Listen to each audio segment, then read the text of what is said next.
পূর্বস্থলীতে নজর রাখবো, তার কারণ সেখানে মডেল পঞ্চায়েতের টার্গেট নেওয়া হয়েছে। তাই কি করা হচ্ছে?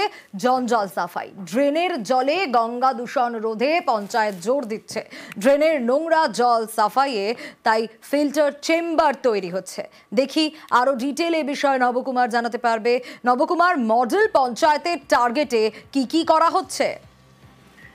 দেখো সোনিয়া, এই যে পূর্বস্থলী পঞ্চায়েতে যে বিভিন্ন রকম যে বিষয়গুলি নিয়েছে, তার মধ্যে বাচ্চাদেরকে নিয়ে প্রচার অভিযান, বিভিন্ন জায়গায় প্লাস্টিক বর্জনের নোটিশ এবং মানুষ কি করে যে পরিষ্কার পরিচ্ছন্ন রাখতে হবে তাদের দৃষ্টি আকর্ষণের জন্য বটলের আকারে তারা ডাস্টবিন তৈরি করেছে। এবং তাছাড়া এখানে যে আরো বিশেষ ব্যাপার হচ্ছে যে ড্রেনের জলগুলোকে সুন্দরভাবে পিউরিফাইড করে তার থেকে সেই জলগুলোকে পাঠানো হচ্ছে গঙ্গায় এবং সেখান থেকে বর্জ্যগুলোকে তুলে নিয়ে এসে ওয়েস্ট ম্যানেজমেন্টের জায়গায় সেখানে রাখা হচ্ছে। বিভিন্ন ধরনের এরা কৌশল নিয়েছে এবং তারা দাবি করছে যে ওডিএস প্লাসে এরা নথিভুক্ত হবে এবং সব জেলার সেরা পঞ্চায়েত হিসেবে ঘোষণা হবে। সোনিয়া,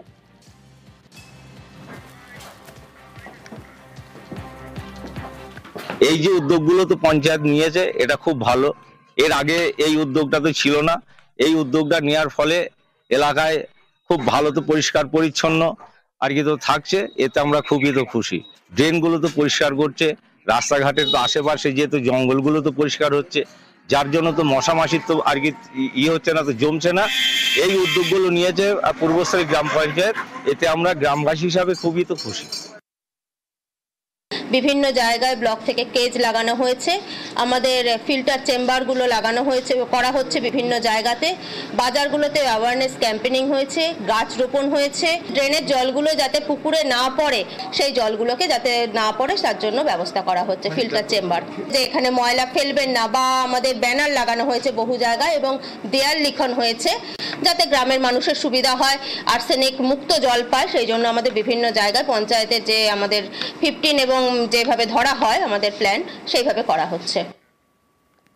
আচ্ছা, ঘাটালের ছবিটা প্রতি বছর কি থাকে? শিলাবীর জলে ঘাটালেও ভোগান্তি, যেরকম গোঘাটেও ভোগান্তি। আমোদর নদী হয়ে গোঘাটে ঢোকে শিলাবতীর জল, আর তাতে এই রকম বানভাসী অবস্থা থাকে। কিন্তু যদি ঘাটাল মাস্টার প্ল্যান হয়, তাহলে গোঘাটের বাসিন্দারা তারাও তো উপকৃত হবেন, এবং সে কারণেই তারা চাইছেন এই ঘাটাল মাস্টার প্ল্যান যত দ্রুত সম্ভব হোক। শুভদীপ রয়েছে আমার সঙ্গে।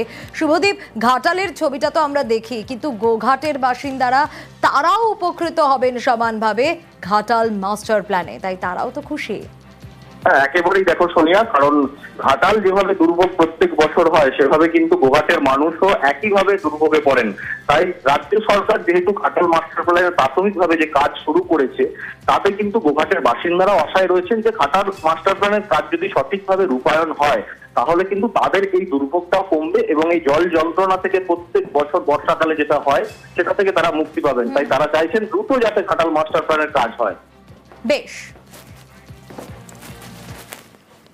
চাষবাসে প্রচুর ক্ষতি হয়। ফসল বলতে পাট, বাদাম, তিল এইসবের ক্ষতি। এই ঘাটাল মাস্টার প্ল্যানটা যদি হয় ভালোভাবে, তাহলে আমাদের এই গোঘাট থানা হয়ে দুর্ভোগটা মানে ততটা হবে না। ঘাটাল মাস্টার প্ল্যান ভালোভাবে বাস্তবায়িত হোক, এর জন্য কেন্দ্র রাজ্য উভয়েই যেন হাত বাড়ায়। ঘাটাল মাস্টার প্ল্যান আমাদের চালু হয়ে যায়, তাহলে আমার সবচেয়ে উপকৃত হব আমরা। নিকাশি খাল আর তার উপর মেট্রোর পিলার, হ্যাঁ, আর এর জেরে স্বাভাবিকভাবেই সমস্যা হবে। কি হবে?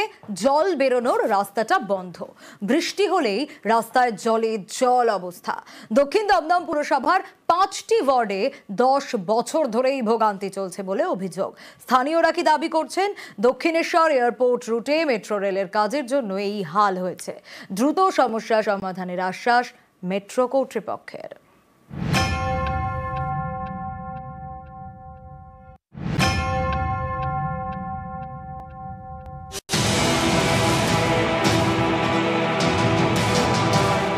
এটা নিকাশি খাল। এই খালের ওপর মেট্রোর একের পর এক পিলার।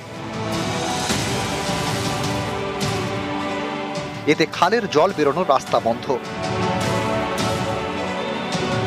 এই সমস্যা মেটাতে নতুন ড্রেন তৈরি করে মেট্রো, যাতে জমা জল বেরিয়ে যায়, কিন্তু সেই কাজ শেষ হয়নি, ফলে দুর্ভোগের এক শেষ। বৃষ্টি হলেই রাস্তায় জল জমে যায়। দক্ষিণ দমদম পুরসভার 5 ওয়ার্ডে জমা জলের ভোগান্তি। ম্যাক্সিমাম জায়গা বুঝে গেছে, মাটিতে বুঝে গেছে, জঞ্জাল তৈরি হয়ে গেছে, যে সরু সরু নর্দমার মতো জায়গায় জল যায় সেইগুলোও এখন বুঝে গেছে, যার ফলে বিভিন্ন জায়গাতে জল জমে আছে। বৃষ্টি হলে লোকের বাড়িতে জল ঢুকে যাচ্ছে। এর জন্য আমরা বহুবার মেট্রোলকে জানিয়েছি, বহুবার পৌরসভাকে জানিয়েছি, এখানকার পৌরসভা স্থানীয় নেতাদের জানানো হয়েছে, তারাও যোগাযোগ করেছে, কিন্তু মেট্রোল কোনো কাজই করছে না।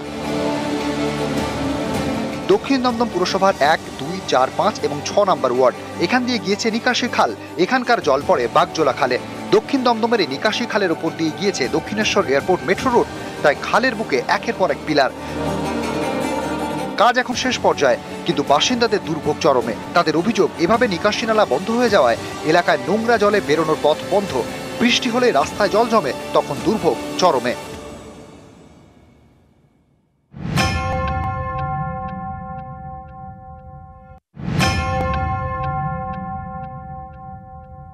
মেট্রো রেলের এই যে কাজের জন্য একদম পুরো ওয়াটার লগিং হয়ে গেছে, তার ফলে আমাদের বাইরে জল ঢুকছে। দীর্ঘদিন জল জমে থাকার ফলে বিভিন্ন রোগ জীবাণু এখান থেকে ছড়াচ্ছে।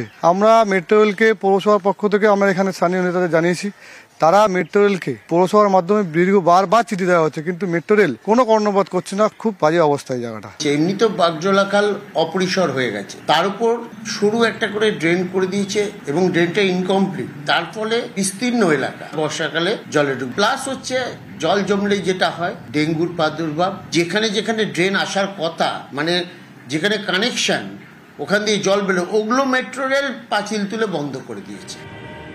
মেট্রো রেল কর্তৃপক্ষ জানিয়েছে ড্রেন তৈরির কাজ চলছে, কিন্তু সমস্যা রয়েছে, খুব তাড়াতাড়ি সমস্যার সমাধান হয়ে যাবে। স্থানীয়দের পাল্টা প্রশ্ন, প্রায় 10 বছর ধরে তো জমা জলে ভোগান্তি চলছে, আর কবে সমস্যা মিটবে? ভবিষ্যতে উপকারেও আসবে, কাজেও আসবে, কিন্তু তার বর্তমান যে যন্ত্রণা তা অশোচনীয়। এর কোনো বিকল্প ব্যবস্থা না হলেও কতদিনে কাজ শেষ হবে এখনো পর্যন্ত স্পষ্ট করতে পারছে না মেট্রো রেল কর্তৃপক্ষ। ক্যামেরায় পিন্টু সরকারের সঙ্গে অনুপ চক্রবর্তী, নিউজ 18 বাংলা, কলকাতা। অন্যদিকে আলিপুরদুয়ার, সেখানে জয়ন্তী নদীর বুকে বালি পাথর, এত বালি পাথর জমেছে যে নদীর মাঝখান থেকে উঁচু হয়ে গেছে, আর এর জেরে জল দুপারে অনেক দূর পর্যন্ত চলে গিয়েছে। এভাবে যদি চলতে থাকে তাহলে নদী পাড়ের জয়ন্তী বনবস্তি ভেসে যাওয়ার আশঙ্কা। আর এই সমস্যা মেটাতে জয়ন্তী নদীতে ড্রেজিং করার সিদ্ধান্ত সেচ দপ্তরের।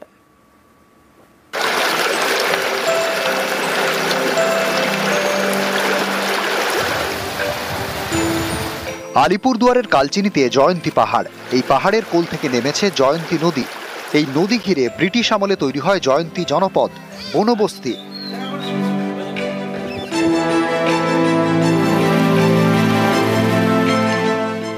এই জয়ন্তীতে এখন ভিটে মাটি হারানোর ভয়। বক্সা টাইগার রিজার্ভের মধ্যে জয়ন্তী বনবস্তি, এখান দিয়ে বয়ে গিয়েছে পাহাড়ি নদী জয়ন্তী। নদীর জলের সঙ্গে ভেসে আসে বালি পাথর, সেসব জমতে জমতে মাঝখান থেকে উঁচু হয়ে গিয়েছে জয়ন্তী নদী। এর জেরে নদীর জল দুপারে অনেক দূর পর্যন্ত চলে গিয়েছে। এভাবে চললে নদী পাড়ের জয়ন্তী বনবস্তি ভেসে যাওয়ার আশঙ্কা।